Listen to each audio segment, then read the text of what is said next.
Takulandirani ku AMTV Malawi kuchimake kwa nkhani zenizeni. Ngati nkhani imeneyo kuno kulibe, dziwani kuti nkhani imeneyo ndi yabodza. It's an issue that will need a motion in the end, and it's an issue that is open for debate. The minister can come in to respond, but it's up to us whether we want the minister to come in now or after. But it's an issue that is open for debate. After that, there's a motion so that the House can adopt to that issue or take note or be referred to maybe a committee. But for now, let me ask the Minister of Agriculture if she wants to take that now or later after the debate. Should take it now? Okay, then proceed, Minister of Agriculture.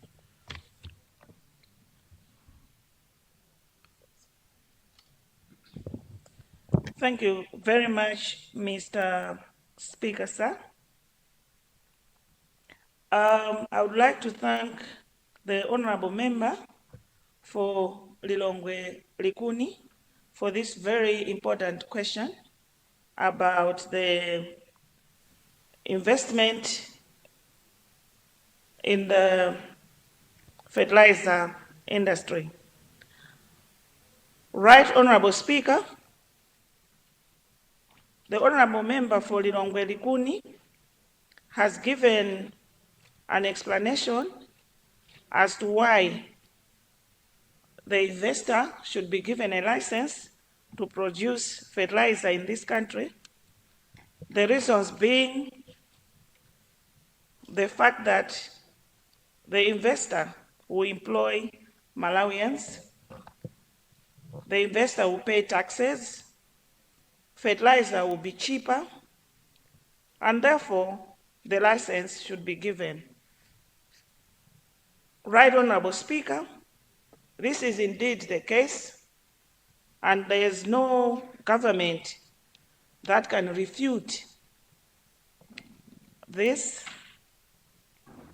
And Mr. Speaker, sir, it is the intention of this government, under the leadership of Professor Arthur Peter Mutharika, to encourage the manufacturing of fertilizer in this country. Honorable Right Honorable Speaker, the production of fertilizer will indeed advance our agenda in making sure that we have food security in this country. However, Mr. Speaker, sir, this August House should know that the license for operations of such manufacturing industries is issued by the Malawi Environment Protection Authority, MEPA, which is under the Ministry of Natural Resources. I will respond to the question, Right Honorable Speaker, because of the way it was framed, being referred to my ministry in terms of fertilizer production and productivity in general. Right Honorable Speaker, MEPA received application to review the environmental and social impact assessment for the proposed Mularo granular fertilizer production factory in Nchemera Dowa district, and the project brief on 24th March 2025. MEPA provided feedback by 26 March 2025, that is 2 days later. The preliminary environmental social impact assessment report was submitted on 2nd July 2025, was reviewed and comments communicated to the developer at the end of July. Among the key issues raised during the preliminary review, there was an issue of lack of adequate evidence of land ownership and progress towards obtaining a title deed. There was inadequate assessment and management of hazardous waste and wastewater. There was also weak consideration of occupational health and safety risks. There were deficiencies in project design and site layout planning and inadequate stakeholder consultations, particularly with key institutions and technical stakeholders. Mr. Speaker, sir, major technical issues of concern that were noted with this project are as follows. 1. Hazardous waste and wastewater management, and these include acid residues, contaminated sludge, phosphogypsum, wastewater, and other potentially hazardous byproducts. The report also lacked adequate information on hazardous waste quantities, treatment processes, and disposal arrangements. Environmental monitoring and emergency response measures in case of chemical spills and accidents was not stated. Hazardous chemical waste associated with this project, Mr. Speaker, sir, would cause cancer, kidney and liver damage, reproductive effects, and other organ failure, including death to people in the surrounding areas and downstream users to the project site if not well managed. Mr. Speaker, sir, these issues are not minor editorial matters, but rather critical environmental, public health, and regulatory considerations that must be adequately addressed before the project can proceed through the approval process. Mr. Speaker, sir, despite receiving comments in July 2025, the developer only submitted the revised Environmental Impact Assessment Report in March 2026. This is approximately 9 months later. And Mr. Speaker, sir, this was upon refusal of certification by 2 other regulators who cited the missing environmental clearance. These are Malawi Bureau of Standards and Smallholder Fertilizer Revolving Fund of Malawi. Mr. Speaker, sir, MEPA subsequently completed the technical review in May 2026 within the 60 working day period provided under its service charter. Current status. Mr. Speaker, sir, you may wish to note that the report was reviewed by the Technical Committee of the Board in May 2026. The review comments were subsequently communicated to the project developer for incorporation into a further revised report. This is the time the news of the non-approval of the Environmental Impact Assessment Report submission got to the general public and social media. The Parliamentary Cluster Committee on Natural Resources and Climate Change invited the PS for Natural Resources and MEPA to present an account on this matter, and this took place on 10th June 2026. MEPA further wishes to indicate that the service charter for the Environmental Impact Assessment Review provides for the technical review period of up to 60 working days from the date of receipt of a complete submission for technical review. The review was therefore conducted in accordance with the timelines stipulated in the applicable guidelines and service charter. The developer submitted the revised Environmental Impact Assessment Report on 17th June 2026, and MEPA resumed processing. The Technical Committee on the Board met on 22nd June 2026 and found it to have satisfactorily addressed environmental and technical issues raised in the May 2026 review. The Technical Committee of the Board will present its recommendations to the authority at its next meeting scheduled in July 2026.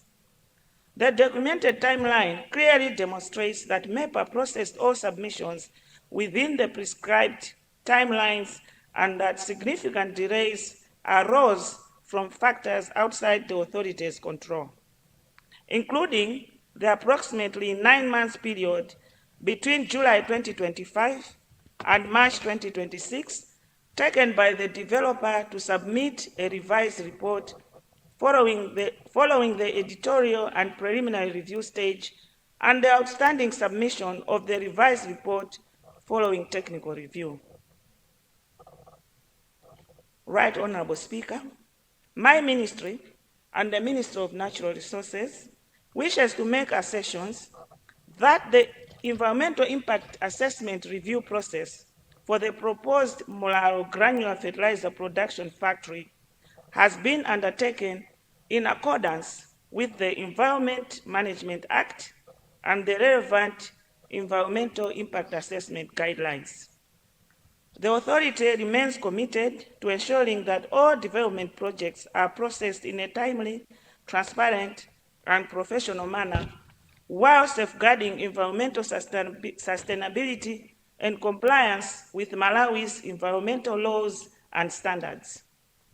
Right Honorable Speaker, this cannot be bent, this cannot be broken, and this will be followed to the book.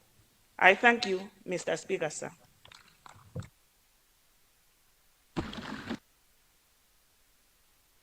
Thank you very much, Minister of Agriculture. I see Jinji South.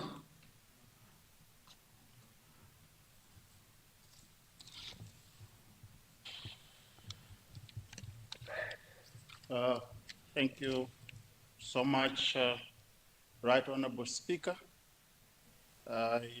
for recognizing the people of Mchinji South to also echo on the same issue on the floor about licensing a company that is trying to solve one of our major problems in this country.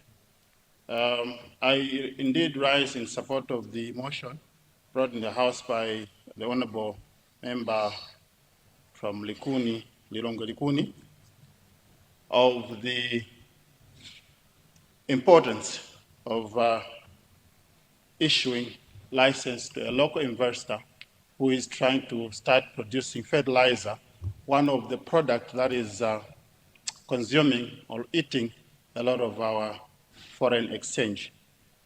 Honorable Speaker, my understanding is that government has got the role to help investors in an easier way to achieve what they want to do that will also benefit the country. That is setting up legal and the regulations that will actually be conducive for the investor to come up with the investment. And also to give clear guidelines. The reason is if you give clear guidelines, you're actually making the investor to meet them. But if the guidelines are not clear, it will be difficult for the investor to meet those guidelines. And at the same time, Honorable Speaker, the government has got also the right to support those investors. Because as we are saying, this will not only benefit the investor himself, but the nation at large. The government has got a lot of ways that it can help the investor, giving training, piloting what the investor is trying to do. All this is to make sure that we are achieving the goal. And finally, as we're putting it, that this is beneficial to the nation, to the country at large. It will be even better for the company to give easier means of certifying these investments. There should be at least easier way of certifying them so that at least at the end of the day, we have it. We all know that we have forex problem. We are actually going into another growing season. We also need fertilizer. And at the moment, the country is struggling to find forex. It would be beneficial if we find fertilizer locally in this country. So it is our plea. As I'm saying, it was not my motion. I'm simply supporting it. But I support it 100% that if we have a local investor in the country, it will also help ease some of the problems that we are facing. I therefore submit, Right Honourable Speaker. Thank you.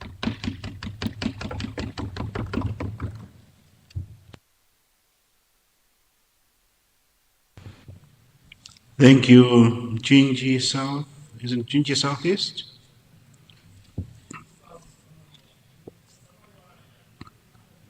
Okay. I City Mayuara.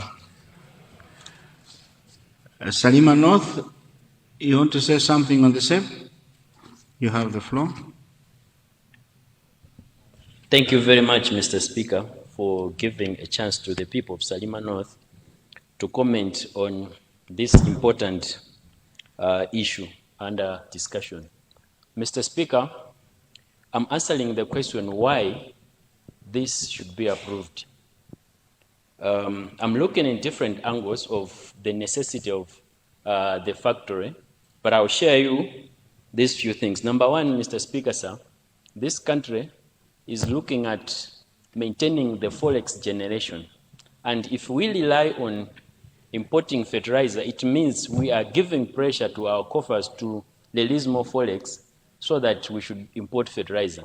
So I would suggest that we give this access to this company to start operating so that we can ease this pressure. Secondly, Mr. Speaker, sir, we are talking of a fertilizer production company, and in that industry, the employment rate is very high.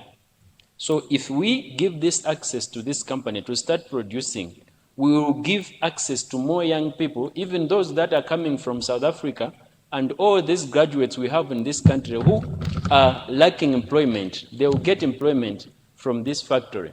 So it is very important that we recognize this. I'm talking about taxes. You know, operating such a company, it involves a lot. The employees, even the raw materials and the production systems, they will be paying taxes, which will stabilize our economy as well. This is why I'm saying this factory must be given a chance to start operating. Mr. Speaker, sir, the minister talked about the dangers that might happen in the process of these operations of this factory. I would like to say that in business, Mr. Speaker, we look at the opportunity cost. The sacrifice that we make and the gains that we make, we balance them. And when we see the one, we should look at which one is gaining more relevance upon the balance. So if you ask me, we are looking at this and I can see that this project has got more balance, more stability to the economy than letting it go because of the demerits that she explained. I would suggest that those be given as recommendations, because if we don't let this company operate, then we have more suffering than letting it operate and then study how we can ease the pressure that we are talking about due to the issues that are deemed to be the ones affecting the operation of this factory. So I'm looking at this as an issue of a national importance, and that giving it access to start operating will ease more problems to this country than maybe it might cause. I submit, Mr. Speaker.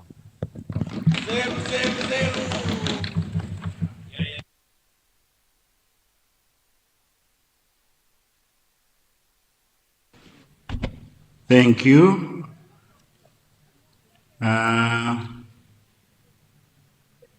Mayani.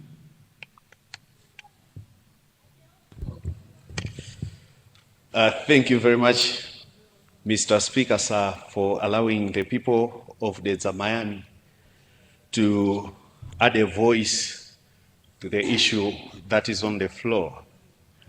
Mr. Speaker, sir, first let me first say, join the other members on the importance of empowering local production and also empowering, I could put it in a simple way, the indigenous communities. Mr. Speaker, sir, for an economy to be more successful, it has been realized in most countries It is only when that economy is in the hands of the citizens or the indigenous people of that country. That issue, Mr. Speaker, sir, should be emphasized in the way we plan our issues. As we are speaking today, Mr. Speaker, sir, in Africa, we have the largest oil refinery built by Mr. Dangote, the richest man in Africa. But if you look at how Dangote came up with that project, it is because the government supported him. If the government of Nigeria didn't support him, Mr. Dangote couldn't have afforded to build that large oil refinery in Africa. And for the first time, Mr. Speaker, sir, I was reading another report that for the first time, Mr. Dangote is the largest supplier of jet fuel in Europe. That's a positive feedback from what local investment can do.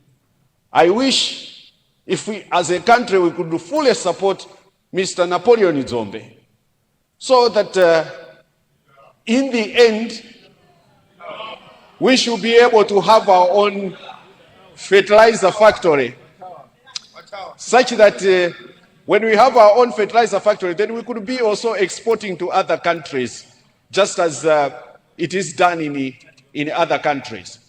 So the people of the Zamayani would fully support any initiative that the government can take to make sure that we support local production and local empowerment. Mr. Speaker, sir, in the end, I also want to emphasize one thing. In the banking sector in Malawi, there were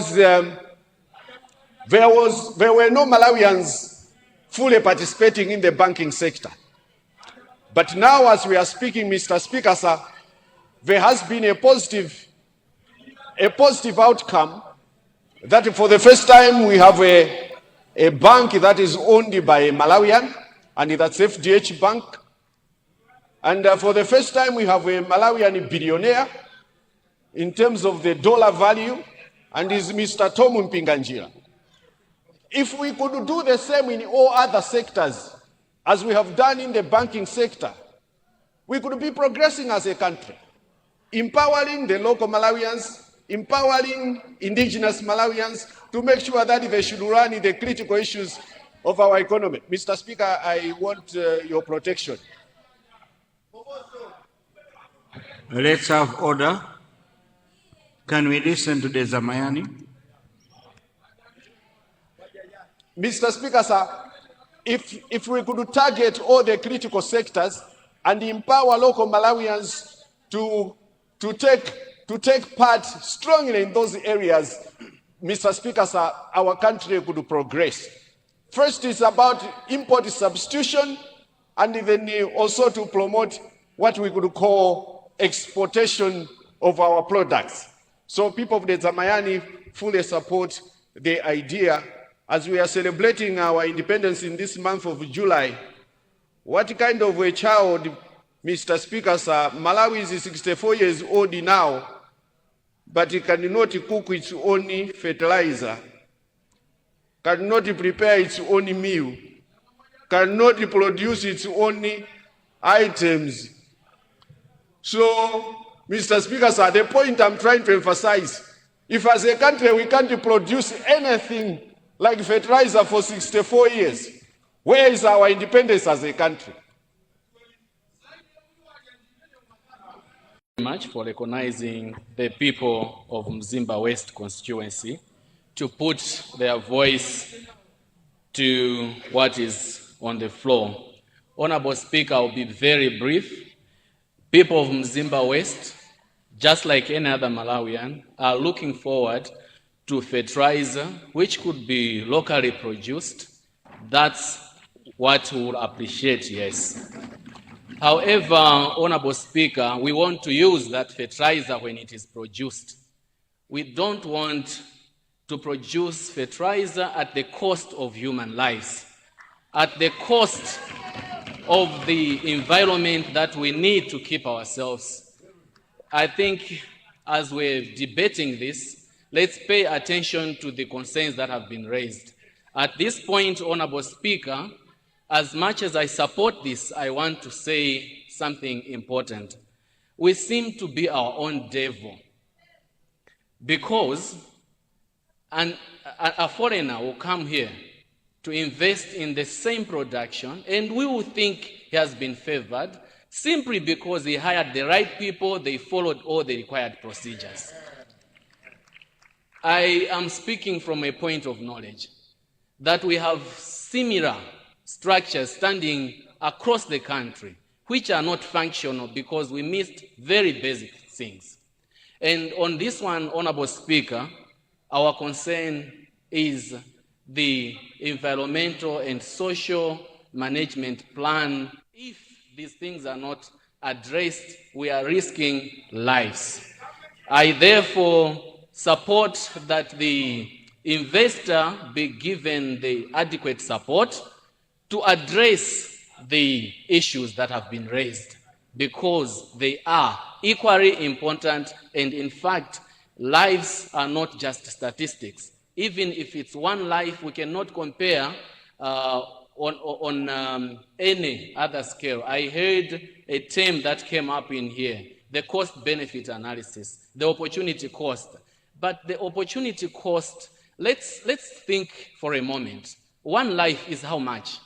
Because cost-benefit analysis, opportunity cost, we'll be talking about those analyses. How much will one life that will be lost be costed at? I submit, Honorable Speaker.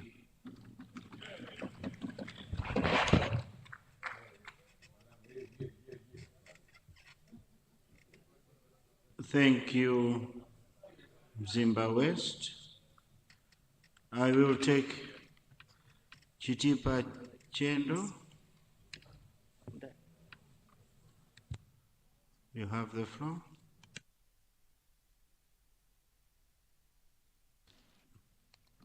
Thank you very much. Right Honorable Mr. Speaker, sir. Before I can contribute to the motion, Mr. Speaker, sir, I wish to bring to your attention the sad development which has happened in my constituency at Chitipa, in Chitipa Chendo, especially at Chisenga CDSS, where while students were writing their MSc exams, fire gutted the girls' hostel, and our girls have lost everything in those hostels.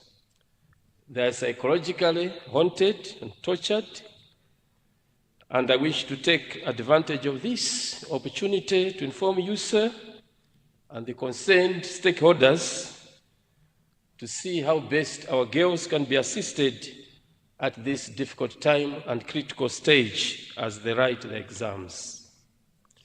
Mr. Speaker, sir, I support the motion that we need to produce our fertilizer, our own fertilizer in this country.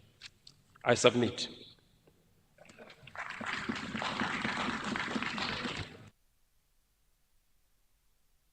Thank you, Chitipa Chendo. I'm sure the Minister of Gender, I trust her, she has taken note of that incident regarding the girls' hostel. She will do something, I know. Thank you so much.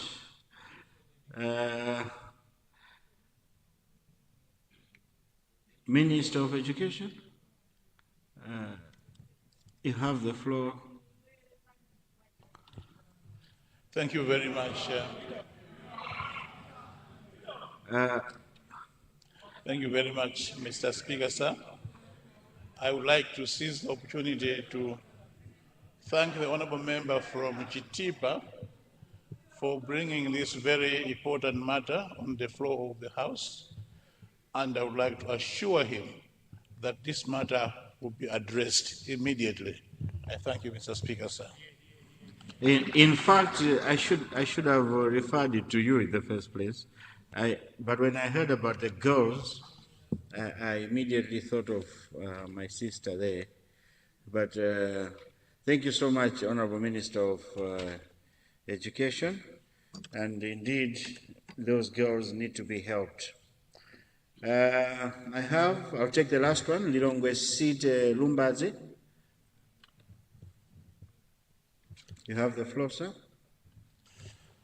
Thank you so much, Right Honorable Speaker, sir, for granting the people of Lilongwe City, Lumbadzi, to make a contribution on the motion that has been put on the table.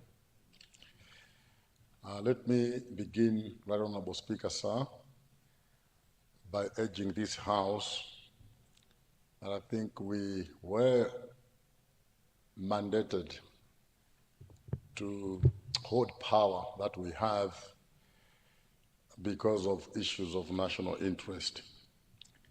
And therefore, any motion brought on the table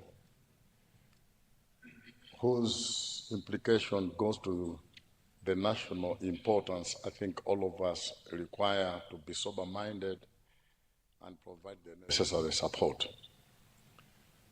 Malawi as a country depends on agriculture. And the Minister of Finance provides in the budget on annual basis enormous resources that support and cushion agriculture through the many names that have been called, including the AIP. And most of the resources that are spent in the AIP program go towards fertilizer procurement, which all of us are aware that currently fertilizer is procured from outside the country. And therefore, Mr. Right Honorable Speaker, sir, the motion brought on the table is actually giving us a direction that, if implemented, this nation may see an improvement in terms of availability of fertilizer, because it will, for sure, be produced within the country. Under that arrangement, it's also obvious that most of the forex that is spent in the process of fertilizer procurement is going to be spared and directed to other equally important issues of national interest.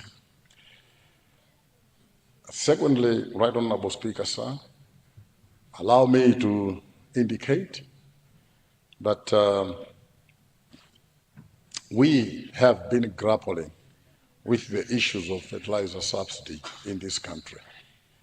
And therefore, allowing a Malawian origin to take up a challenge of producing fertilizer within the country is something that all of us need to provide support. I am coming from Lilongwe City, Lumbadzi constituency, of which I think I indicated here, Right Honorable Speaker, sir, one time, that it's only about 20 to 25% of my constituency which is covering Lilongwe City. The rest of my constituency, 75% or thereabouts, is a typical rural setup.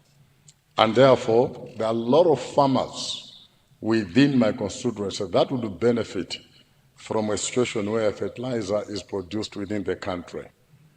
For this reason, Right Honorable Speaker, sir, I would like to submit in support of the motion that the people of Lilongwe City, Lumbadzi, support this motion. And thank you so much, Madam Speaker, for granting the people of Lumbadzi to make a contribution. Thank you.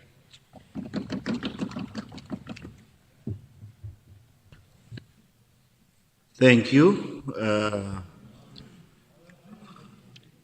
Honourable members, I think we have spoken. I see Doha East.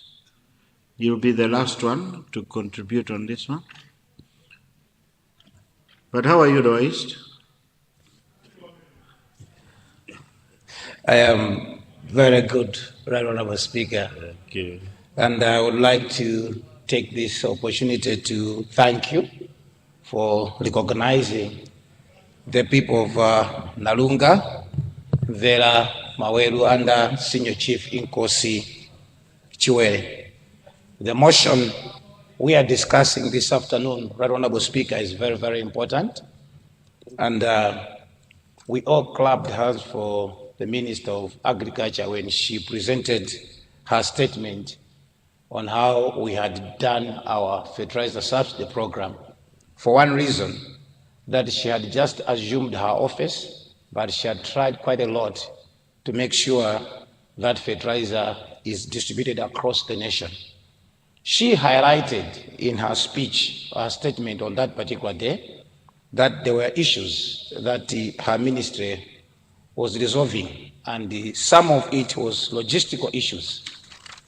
Honorable Speaker, production of fertilizer in our country, among others, is going to help us to cut cost on logistics, but also the time that we give fertilizer to our farmers. Many are times that governments have procured fertilizer, but the fertilizer has not reached our farmers in time. Having our own factory and having our own fertilizer in the country will make sure that the first fertilizer and the second fertilizer will be applied in time. We have hardworking farmers in the country. Government has been spending resources, but many are times when fertilizer comes and reaches them, our farmers, in times that the fertilizer will not be productive. And for that reason, the factor that Mr. Dzombe is bringing to this country is a timely gesture for the whole country. It's going to resolve most of the issues that our Minister of Agriculture did raise. There are times I called her and asked her for support. She gave me the fertilizer in my constituency. But the time the fertilizer arrived in my constituency, our farmers had already lost the time. And therefore that affected productivity. Our farmers will be crying foul, but we can resolve this. Through you, Right Honorable Speaker, I would want to plead with the Honorable Minister of Agriculture, the Minister of Natural Resources, and all other entities that follow all those protocols. Let's help our Malawian farmer out there. Let's help a Malawian farmer out there. This factory is going to solve the whole crisis that we have in the country. Of course, I'm aware that production limits, maybe we may still want to import some fertilizer. But apart from that, we're going to have high yield in the country. There is already an alarm which is coming across about El Nino, meaning we may not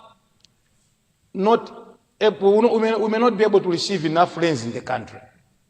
And if we don't procure fertilizer in time, that is going to affect us. So through you, I would like to plead with the Honorable Minister of Agriculture, the efforts that you are doing, this is going to help you to make sure that our farmers are saved in time. Let's support the factory that Honorable Mr. Dzombe is bringing in the country. I rest my case and I thank you for giving the people of Nalunga, Do and Vera time to speak in Parliament. Thank you so much, Honorable Speaker.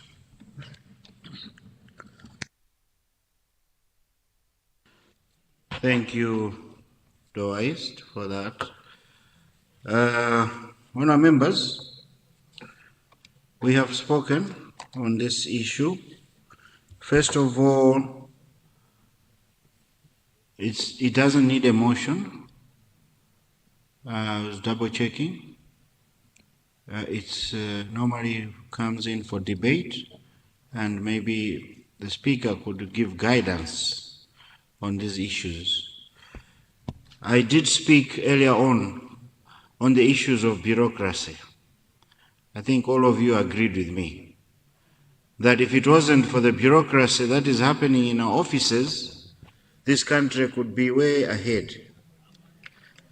Honorable members, I'm talking for an informative view. I have been the chair of Agriculture Committee for six years. And I know the agriculture sector in and out. Fertilizer is not a luxury. It's a must that as a government, we should have our own plant. And I wanted to agree, of course, those that said that maybe the procedures were not followed. But at the same time, I'm failing to understand why as government did we not help. There was an honorable member who said that you need to follow procedures. But I want to assure you, honorable member, that even if you tomorrow want to bring a bill in the House, our secretariat will assist you. Whether that bill will assist Parliament or not, but it's their job to assist you, because we want to be progressive. In this case, issues to do with environment, waste management and all, according to the minister, were sorted out. And maybe the investor, being the first time, needs guidance, needs government assistance.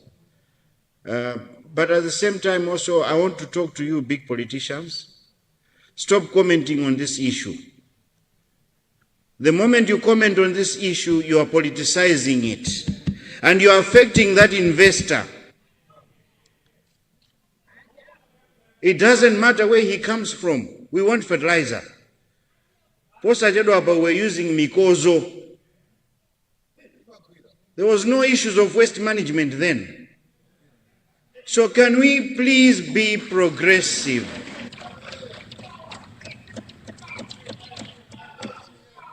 My ruling is that we're going to have a joint committee: agriculture, trade and investment, natural resources. To go within a week, I need a report. They should report to Parliament. This is not about politics. Please sit down. Please sit down. Please sit down.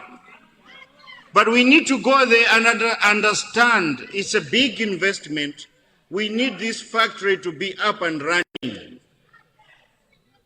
Do not politicize Mr. Dzombe. He's not a politician. He is an investor. So I'm directing that the Secretariat take note.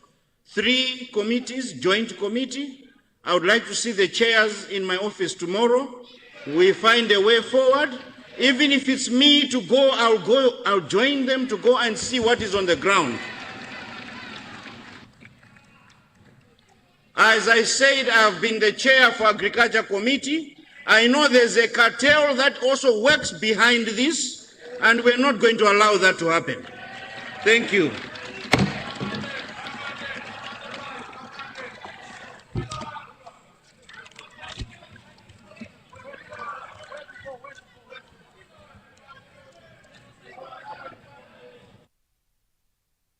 Minister of Local Government, point of order.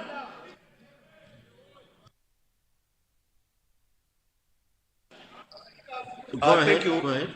Thank you very much, Right Honourable Speaker, and I would like to thank you for your really love for the country, and indeed, I really would like to commend you for the passion that you have and the love that you have for the country. But for guidance purposes, on this side of the House, from the statement that the minister read, he said everything is now done to the extent that the board is meeting in the course of this month end. It's in the statement. And everything in as far as the feasibility studies looks now okay, that the board will be meeting, that the board is now meeting to consider approving the sort of study. So the question now would be, does the minister pend the board? Because the board is the one that is going to approve. Because this process that you're talking about, how long will it take?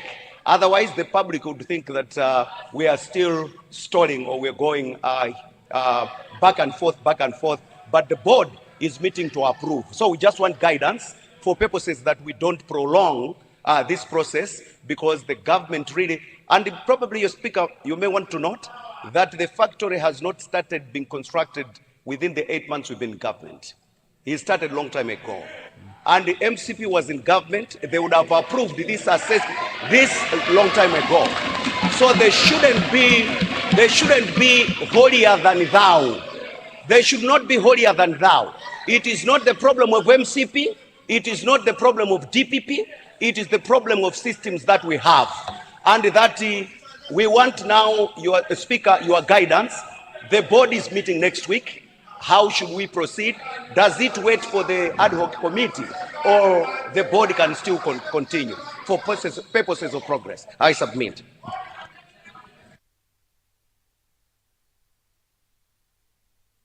Thank you.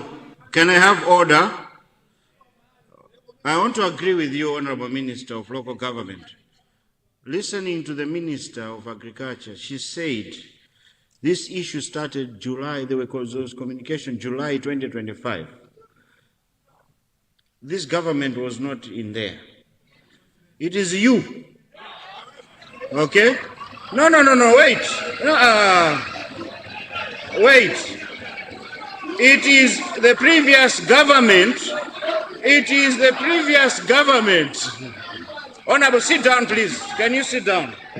Order.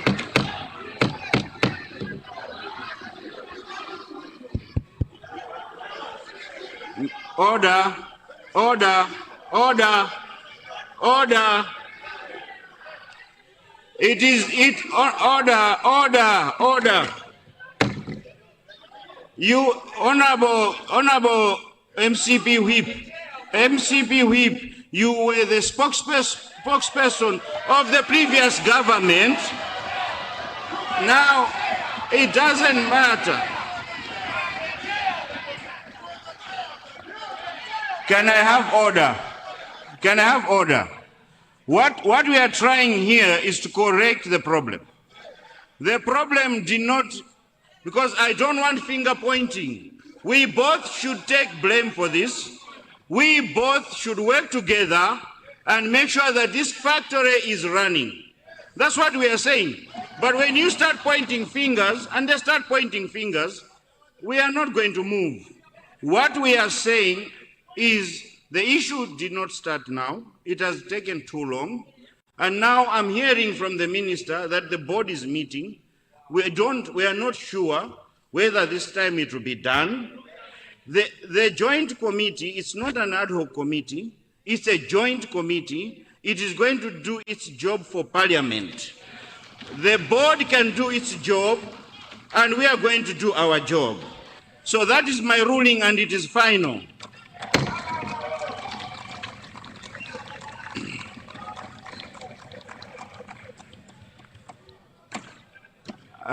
Government Whip? Government Whip? I see you want to speak. Thank you. Thank you, Right Honorable Speaker. Black box, keep quiet. Thank you, Right Honorable Speaker. Keep quiet, keep quiet, keep quiet. I have the floor. I have the floor. Right Honorable Speaker, I need your protection. Right Honorable Speaker, I need your protection.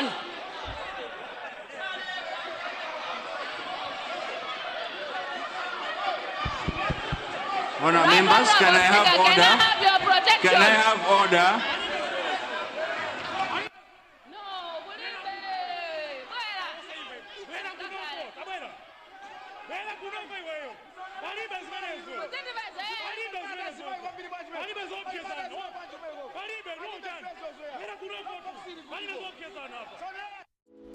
Osaiwala kupanga subscribe ku channel ya AMTV Malawi.